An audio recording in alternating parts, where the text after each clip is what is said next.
Програємо цю Так, війну? зараз ми програємо цю війну. Це очевидно, це факт. Тому ми втрачаємо території, ми втрачаємо найкращих людей. Звісно, ми програємо цю війну. Відбувається на фронті. Найкритичніший етап війни, якщо ми говоримо про 2,5 роки загострення, але про це можна довго говорити, то якщо ми говоримо про цей момент загострення, то це зараз найкритичніший момент. Чому? Тому що, по-перше, ми бачили події, відчували їх на собі, а люди могли можливість бачити, спостерігати події Авдіївки, після Авдіївки, там ледь не прориву фронту противником. І зараз наступив момент певного заспокоєння. Тобто нібито ситуація стабілізована, хоча вона не стабілізована, ситуація продовжує бути критичною. Але от у засобах масової інформації і там, на Deep State Map, от люди ж дуже часто люблять оновлювати Deep State Map і робити якісь висновки собі. Здається, що вона стабілізована. Я вважаю, що це найкритичніший момент, оскільки це знову момент розслаблення. Зараз люди вчергово подумають, що ситуацію на фронті вдалося стабілізувати, куди вони ще максимум пройдуть, ще може там десь Донецька і Луганська область завоюють, десь ще трохи. А давайте переговоримо, а давайте ще щось зробимо. Немає єднання у суспільстві. На превеликий жаль... Виснажені, в тому числі. Дуже виснажені. На превеликий жаль, результат показує, що далі буде тільки гірше, якщо не буде ніяких змін. If you have been watching my channel, I made about 4 videos on the Russian Kharkiv offensive that started last month. Based on all the reports, both Western and from the other side of the ocean, it was concluded by many experts and analysts that Russia did not intend to take Kharkiv city, given its size relative to the limited troops that Russia amassed on the Belgorod border. The real aim, therefore, was quite limited and was even expressly stated by President Putin as being to create a buffer zone on the Belgorod border, just to prevent any future incursions by Ukrainians as occurred earlier this year in the Crocus Concert Hall terrorist attack. Направление, где вы воевали, сейчас вы знаете, что там происходит. Мы просто вынуждены сейчас в направлении Харькова отодвигать линию фронта с тем, чтобы снизить эти, на самом деле, террористические удары по Белгороду, по другим населенным пунктам. Понятно, что та глубина там 10-15 километров, 17, она не лишает противника возможности наносить удары более дальнобойными средствами поражения. Many experts stated that there was another, less stated goal that this northern front, which was to cause Ukraine to divert troops and its reserve units from other hotspots on the front line, particularly in the Donbass, so that Russian troops attacking there could face less resistance. So as far as that theory goes, as soon as Ukraine started committing reserves and units defending Chasiv to Kharkiv, it was mission accomplished for the Russian army. And Ukraine's General Budanov admitted that they had indeed committed their last available frontline reserves to Kharkiv to stem the Russian advance. This is not to say that Ukraine has no other reserves available. As I reported before, there are about 150,000 lightly equipped troops defending Kiev. Indeed, the Russians, after capturing several border villages with relative ease due to Ukraine's lack of proper fortifications, which by the way caused much consternation in the pro-Ukrainian camp on social media and in the army itself, the Russians' advance slowed as they entered the key town of Vovchansk. This was partially due to the Ukrainian reserves arriving, but also for another reason. Asia Times provided one of the best assessments on this, and they viewed that the Russians, after reaching the town of Vovchansk, the aim was really to lure Ukrainians out of the heavily fortified fortress of Kharkiv city into the open plains, where they can be better and easier eliminated by Russian artillery. And if you have been at all paying attention to how the Russians fight, they usually set up their defenses near the line of contact on a favorable position to them and invite the Ukrainians to impale themselves under their overwhelming firepower, inflicting disproportionate casualties. And this is exactly what happened in the Kherson Battle of 2022, the Bakhmut Battle of 2023, and the Avdiivka Battle earlier this year, all of which saw Ukraine take massive casualties in a relatively stable frontline until there was a collapse on the Ukrainian side. To me, it's obvious that this is the same Russian plan currently occurring in Kharkiv. Set up defenses after the initial advance, invite Ukraine to attack in open fields, and destroy them with overwhelming artillery and aviation firepower, which undisputably the Russians have in a tremendous superiority right now against Ukraine. Given this Russian trap, as I call it, that Ukraine has walked into by committing reserves to Kharkiv, an area which is clearly not a main offensive region for Russia. It truly confuses me when I see articles like this. On June 11th, Business Insider stated that Russia squandered a golden opportunity to open a new front in Ukraine. They claim that Russia's offensive, which started advantageously, had now stalled. Now, in all of these articles I'm going to read, pay close attention to the sources of the information. So according to US Admiral John Kirby, he said that the Russian offensive is all but over. Another American military analyst by the name of Patrick Bury said that, and I quote here, "It is remarkable how little Russia actually achieved." Yet much to the contrary, the rest of the article affirms that Russia had other goals for the Northern Front aside from territorial gain, such as a buffer zone and, as is stated here, to draw Ukrainian forces from elsewhere. It then admits that Ukraine had to move badly needed units from Chasiv Yar to repel the attack. They then cited Foreign Policy Research Institute fellow Rob Lee, who said this: "They have to use their most elite units to plug the holes." But then again, in a contradictory manner, they cite another research fellow at RUSI who said that if Russia had waited until it was able to bring better trained units to the fore, the forces might have been able to at least begin to encircle Kharkiv and control key highways. But that is not what the Russians wanted to do, just like they readily admitted earlier. In fact, these reports make things look even worse for Ukraine, in my opinion, because it means that, just as the Russians did in Bakhmut, the Russians are sacrificing their convicts and low-tier troops to fight and kill Ukraine's most elite units. Just like the article just admitted, Ukraine sent their most elite units from Chasiv Yar to face against Russian low-tier units. How can they not see that this is a trap again? This is Bakhmut times 2. Yet they go on to call this a strategic misstep for Russia because by mid-May, renewed Western aid appeared, and note the word appeared, to be filtering through, which started to ease desperate ammunition shortages, according to the Kiev Post. Now here's where we come back to the issue of sources. I looked through that Kiev Post article, and very little sources were cited for any of the claims except for one which reads as follows.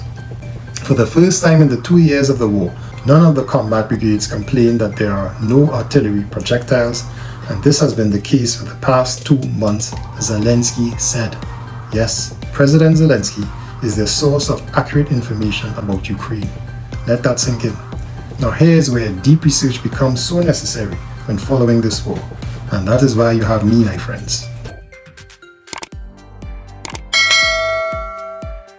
What Business Insider failed to report on was the rest of the Kiev Post article, which tells a totally different story from the salesman words of Mr. President Zelensky.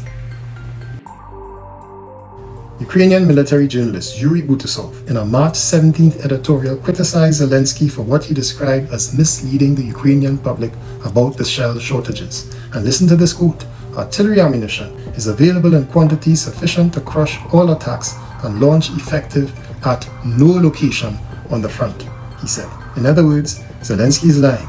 The armor shortages, therefore, still exist, and it follows that Business Insider is also misleading you. Good job, Western media. But let me continue. And here's a full quote from Mr. Butasov. "The Supreme Commander Zelensky was deliberately misled by someone from his inner circle, and he repeats someone's words without orienting himself in the real situation. Therefore, I am informing Zelensky what is really happening. First," he said, "the brigades do not complain about ammunition shortages because apart from the problem with the commanders, these complaints," he said, "do nothing to the brigade commanders." Now, the wording may not have been translated the most clearly, but here is the important part of Mr. Butasov's statement. "Specialized precision-guided long-range shells suitable for counter-battery work are even more critically short, and even in the high-priority Kharkiv sector, which is what we're talking about. Gunners working on individual pieces can receive as little as 10 to 12 shells per day for intensive battle." He then went on to describe Western shipments moving at the pace of molasses due to infighting in the European Union, the 4 months halt of aid from the US, and the Israel-Hamas war. So with that context, let's get back to the Business Insider article. who, again, citing the misleading salesman of Zelensky, reported that on the 25th of President Zelensky said that his forces were killing 8 Russians for every 1 Ukrainian lost in Kharkiv, a figure who the said Patrick Bury claimed was plausible, given the, and get this, advantages of defensive action as well as Russia's notoriously cavalier attitude to its own soldiers. Let me stop right here. First, in the Kharkiv sector, it is now the Ukrainians who are counterattacking against the defending Russians. So by Mr. Bury's logic, for that reason alone, Russia should be taking less casualties. Secondly, and most obviously, Ukraine has no ammo. They get 10 to 20 shells to use per day, according to the Ukrainian journalist from the Kiev Post. So with what ammo, may I ask, are they inflicting this disproportionate 8-to-1 casualty ratio?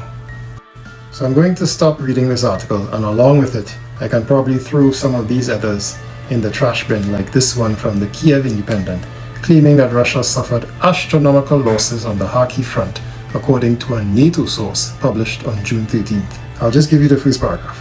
I don't think I will need to spend much time on this article after you hear it. So listen to this.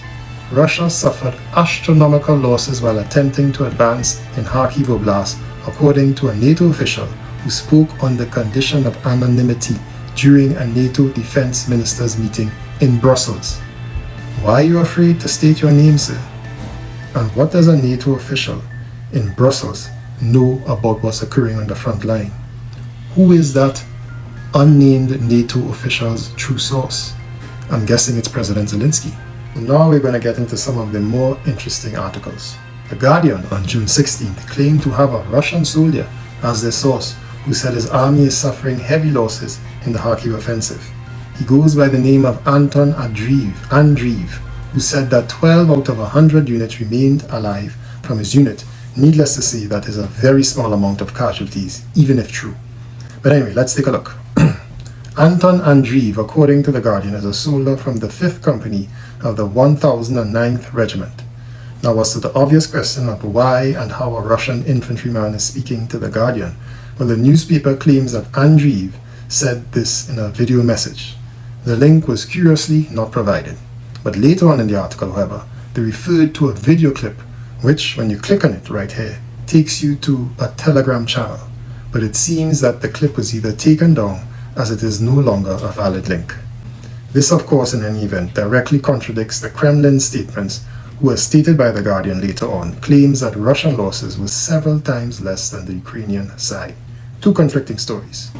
So thus far, we have an article that cites President Zelensky as a source for Ukraine winning the Kharkiv battle, which was been utterly disproven by his own Ukrainian journalists, and another from The Guardian citing a Russian soldier in a video message, which curiously is no longer available, but claiming heavy Russian losses, being 88 soldiers lost out of a unit of 100.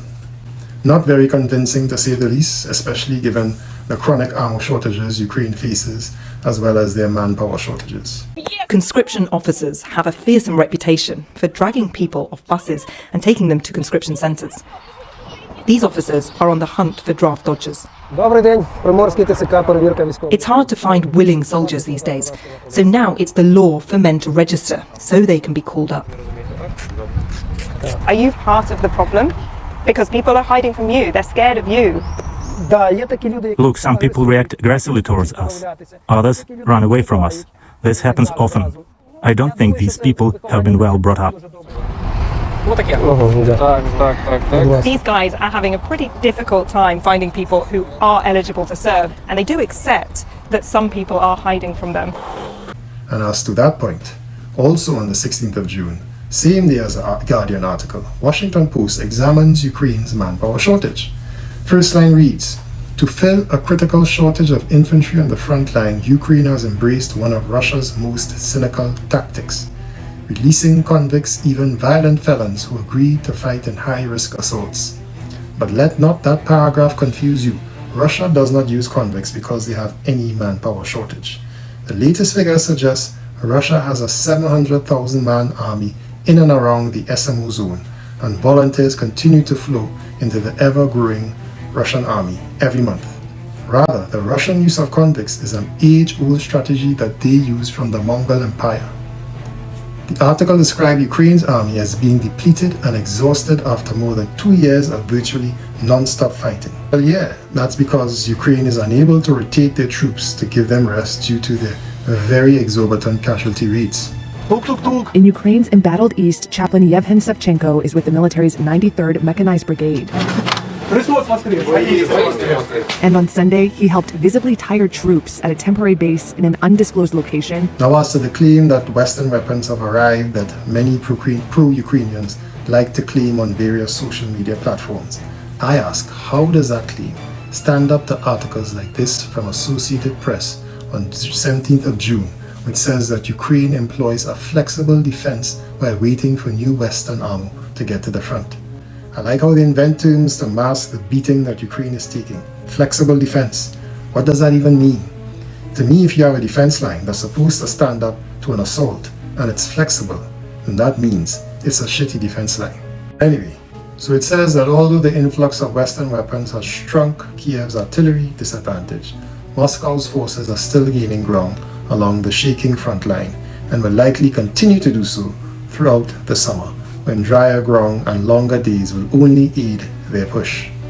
Ukraine, it says, is still on the defensive in the Donetsk region, enabling Moscow forces to inflict, and let me put this up on the screen, inflict heavy losses during Ukrainian troop rotations and bringing them closer to crucial Ukrainian supply routes. And here we have the flexible defense strategy explained. Kiev has turned to a bend but don't break strategy to buy time until it can get more Western weapons and ammunition to the front.